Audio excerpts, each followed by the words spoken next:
Welcome to legend TV. నేను మీ అనిల్. ఈ రోజైతే గృహ కార్మిక ఏదైతే మహిళలు ఉంటారో యూనియన్ ఉంటారో ఆ యూనియన్ సంబంధించి ప్రెస్ అయితే పెట్టారు. దాన్ని ఎందుకు పెట్టారు, ఏ విధంగామైన గవర్నమెంట్ నుండి ఆశిస్తున్నారు వాళ్ళని.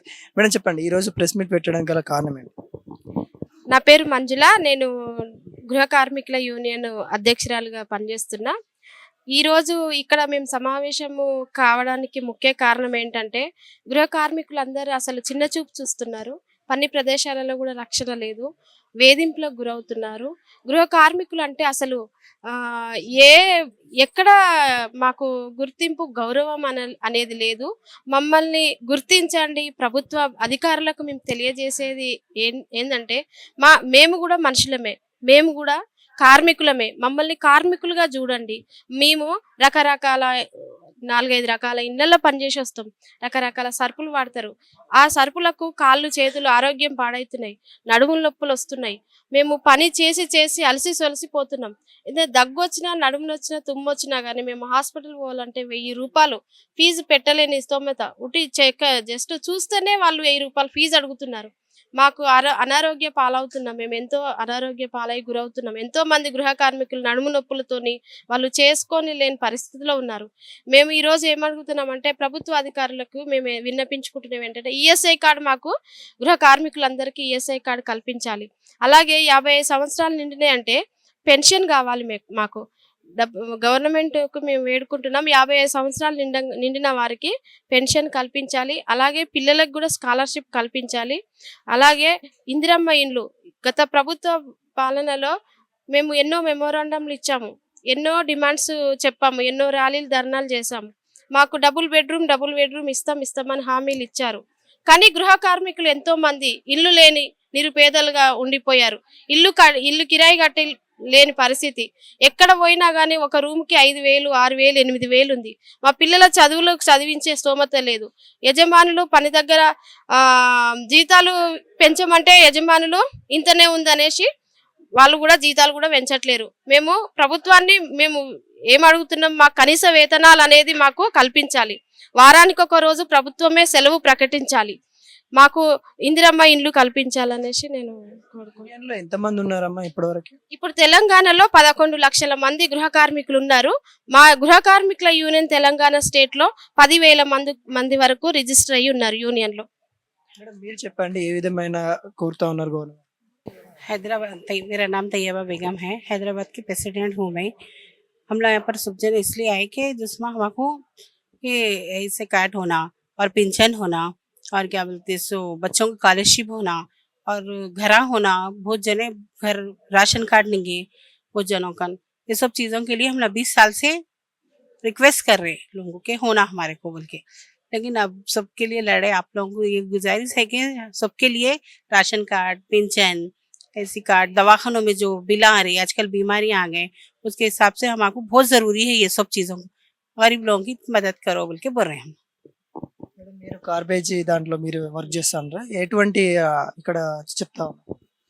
మేము గార్బేజ్ కలెక్టర్స్ అయితే మా సమస్యల మీద మేము పోరాడుతున్నాము.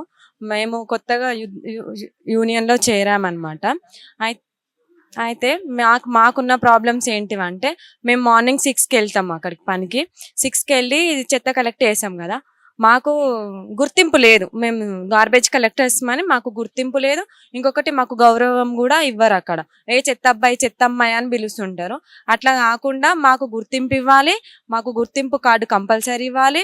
ఇప్పుడు ఎట్లయితే చెత్త వర్కర్స్ వీళ్ళు ఈ కాలనీలో వర్క్ చేస్తున్నారు అనేసి ఎట్లా గుర్తించి మాకు చెత్త బండి సగం ఆఫ్ అమౌంట్కి ఇచ్చారో అట్లనే మమ్మల్ని గుర్తించాలనేసి ఒకటి. ఇంకొకటి మాకు ఈఎస్ఐ పిఎఫ్ కార్డు కావాలి కంపల్సరీ. మాకు కొంతమందికి ఓన్ హౌసెస్ లేవు, రెంటర్ హౌసెస్ కాడ మా చెత్త బండ్లు పెడితే మమ్మల్ని రెంట్కు ఉండనివ్వట్లేరు. అదొకటి కంపల్సరీ. మాకు ఈఎస్ఐ పిఎఫ్ కావాలి.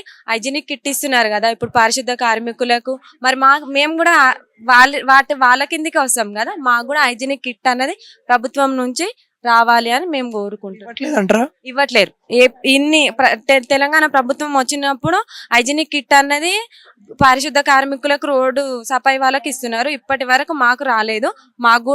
మేము కూడా పారిశుద్ధ కార్మికుల్లాగానే పని చేస్తున్నాం కాబట్టి మమ్మల్ని గుర్తించి మాకు హైజీనిక్ కిట్ ఇవ్వాలి, మాకు ఈఎస్ఐపిఎఫ్ కార్డు ఇవ్వాలి. ఇంకొకటి మాకు అదేంది గౌరవం కల్పించాలి.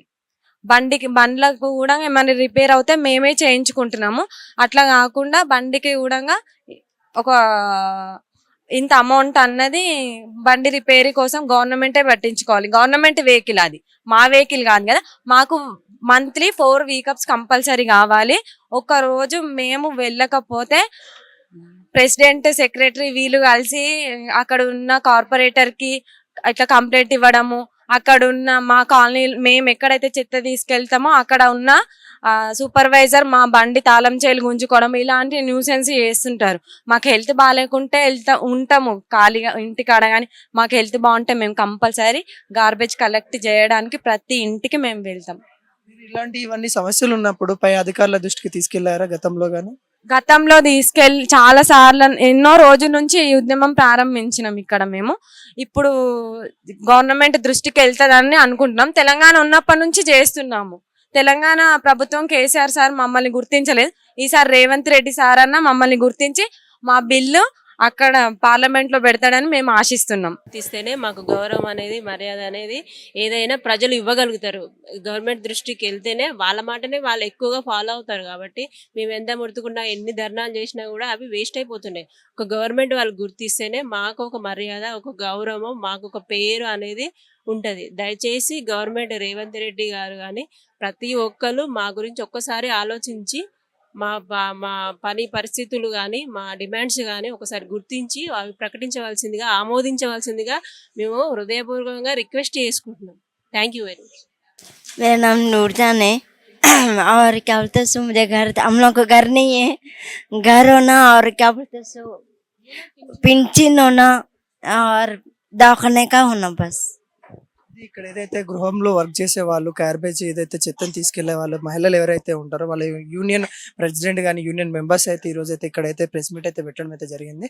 గతంలో చూసుకున్నట్లయితే ఏదైతే గవర్నమెంట్ ఉన్నప్పటికీ కూడా వాళ్ళని పట్టించుకోలేదు. ఈ గవర్నమెంట్ అయినా పట్టించుకుంటుందని అనుకుంటా ఉన్నారు. ఇక్కడ మేడం గారు కూడా ఉన్నారు. మేడం చెప్పండి మేడం, ఈ రోజు ఇలా ప్రెస్ మీట్ పెట్టడము, ఇలా ఈ మహిళలు వీళ్ళు వచ్చి కలవడము ఎలా అనిపిస్తా ఉంది? గృహ కార్మికులు కానీ, గార్బేజ్ కలెక్టర్స్ కానీ ఈ నగరంలో కీలకమైనటువంటి కార్మికులు. ఒకళ్ళు పారిశుద్ధ్యం చేస్తున్న కార్మికులైతే మరొకరు మన గృహ పనికి సంబంధించి అన్ని విధాల చేదోడు వాదోడుగా ఉంటూ గృహ సహాయకులుగా ఉంటున్నారు. ఇటు గృహ కార్మికుల యూనియన్ కానీ, ఇటు గార్బేజ్ కలెక్టర్స్ యూనియన్ కానీ వాళ్ళు కోరేది ఏంటి? చెత్త ఎత్తే కార్మికులకు కూడా హక్కులు ఉంటాయి.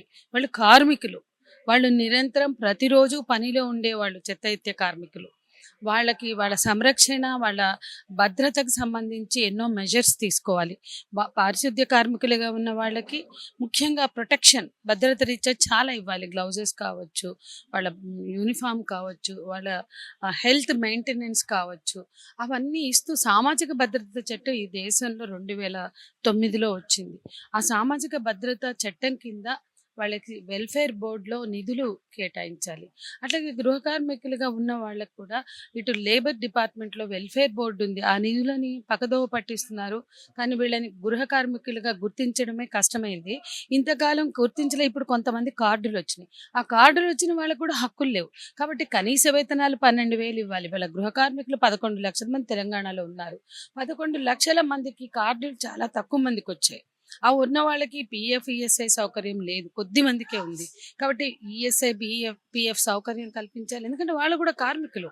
ఇవాళ సాఫ్ట్వేర్లో కావచ్చు, ప్రైవేట్ ఎంప్లాయీస్ కావచ్చు, పబ్లిక్ సెక్టార్ ఎంప్లాయీస్ కావచ్చు, రకరకాల పనులు చేస్తున్న మహిళలకి లేదా కుటుంబాలకి చేదోడు వాదోడుగా వాళ్ళ పనిలో భాగం పంచుకుంటున్నారు. ఇవాళ మనం ఉద్యోగులుగా అభివృద్ధి చెందుతున్నాం, కుటుంబాలుగా అభివృద్ధి చెందుతున్నాం అంటే మన కష్టంలో, కష్ట సుఖాల్లో వాళ్ళు కూడా భాగం తీసుకుంటూ కొంత పంచుకుంటున్నారు, భాగస్వామ్యం తీసుకుంటున్నారు. అటువంటి వాళ్ళని మనుషులుగా పౌర సమాజం, కుటుంబాలు గుర్తించాలి. ఇవాళ కుటుంబ ఆరోగ్యంలో, సామాజిక ఆరోగ్యంలో, భద్రతలో కూడా ఒక కీలక పాత్ర వహిస్తున్నటువంటి గృహ కార్మికులు కానీ, పారిశుద్ధ్య కార్మికులు కానీ వాళ్ళ పట్ల పౌర సమాజం వాళ్ళని మనుషులుగా గుర్తించి స్పందించాలి. ఒకరోజు సెలవు కావచ్చు, కనీస వేతనాలు కావచ్చు, వాళ్ళ భద్రత కావచ్చు, వాళ్ళ హక్కులు కావచ్చు, పౌర సమాజం ఆలోచించాలి. అట్లా పౌర సమాజాన్ని ఆలోచింపచేయడానికి ప్రభుత్వాలు కూడా కృషి చేయాలి. ఎందుకంటే వాళ్ళకి సమగ్ర చట్టం ఉన్నప్పుడే ప్రభుత్వాలు ఆలోచిస్తాయి. కాబట్టి వీళ్ళందరి రక్షణ, భద్రత, హక్కులు కోసం ఒక సమగ్ర చట్టాన్ని తీసుకురావాలని మేము డిమాండ్ చేస్తూ అన్ని రాజకీయ పార్టీలు వాళ్ళని ఓట్లు అడుక్కుని వాళ్ళ ఓట్లతో అధికారాలు వెలగబెట్టడమే కాదు, వాళ్ళని మనుషులుగా గుర్తించి మీ మీ రాజకీయ పార్టీల ఎజెండాలో వాళ్ళ సమస్యల్ని పరిష్కరించడానికి హామీలు ఇవ్వాలి, వాళ్ళ డిమాండ్ని పొందుపరచాలి అని మేము కోరుతున్నాం. మేడం వాళ్ళైతే ఏదైతే గవర్నమెంట్ అయితే కోవడం అయితే జరుగుతూ ఉంది. గత గవర్నమెంట్ ఏ విధంగా ఉన్నాయో పట్టించుకోకుండా ఈ గవర్నమెంట్ అలా కాకుండా ఏదైతే మహిళలకి వడ్డీ లేని రుణాలు ఇస్తా అని చెప్తా ఉన్నప్పటికీ అలాంటి కాకుండా వీళ్ళు గార్బేజ్ చెత్తను తీసే వాళ్ళకు కూడా ఒక ఐడి కార్డులు వాళ్ళకి ఈఎస్ఐ లేకుంటే పిఎఫ్ లాంటివి వాళ్ళకు కావాలని కోరుకుంటా ఉన్నారు. కెమెరామెన్ సుజిత్తో అనిల్, సుమాజిగూడ.